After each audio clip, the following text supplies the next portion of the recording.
Welcome back to channel new blogger. সকালে ভালো আছে, আমিও খুব ভালো আছি। আর এখন তো আমি গুলটা মামা দেখছি, কার্টুন দেখছি। আর কার্টুন তো আমি সবসময় দেখি, তোমরা জানোই।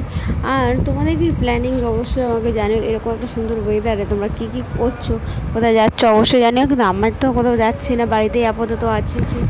এক্সট্রা তোমরা অবশ্যই একটু ভয়েস পেতেই পারো, প্লিজ সেটাকে স্কিপ করে দিও, সেটাকে কানে তুলো না। আমি ভয়েস ওভারই দিচ্ছি, কারণ আগের দিনের এটাতে খুব প্রবলেম হচ্ছিলো, তাই ভয়েস ওভার দিচ্ছি।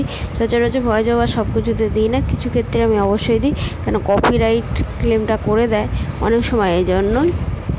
আর যেহেতু অনেক সময় এদিকে টিভি মিউট করে আমি কথাটা বলি, টিভি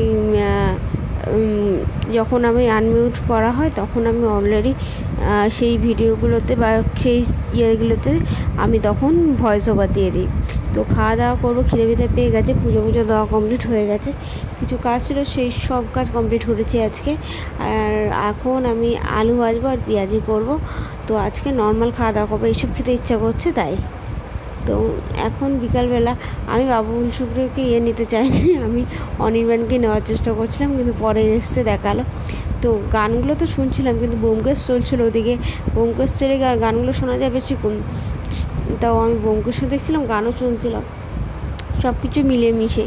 তো তোমাদের কেমন করে দিনগুলো কাটে অবশ্যই আমাকে বলে। আমার দিনগুলো কেমন করে কাটে তোমার তো ঠান্ডা পড়েছে, আর কদিন বৃষ্টি হচ্ছিলো।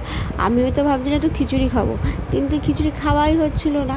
তো তাই কী করলাম, তো আজকে খিচুড়িটা করলাম, আর তার সাথে পাঁপড় ভাজা, হালকা গোল আলু ভাজা।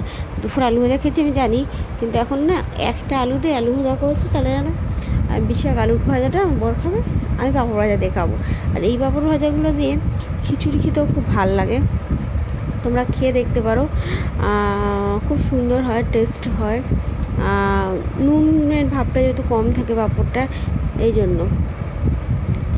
আর এদিকে প্রেসার কুকারে খিচুড়ি করলে খিচুড়িটা টাইটও হয়, খুব সুন্দর হয়। তো ঝটপট করে রান্নাবান্না সেরে নিয়ে খেতে বলবো, কিন্তু বর আসবে আজকে, তারপরে খাবো। তো চলো ভিডিওটা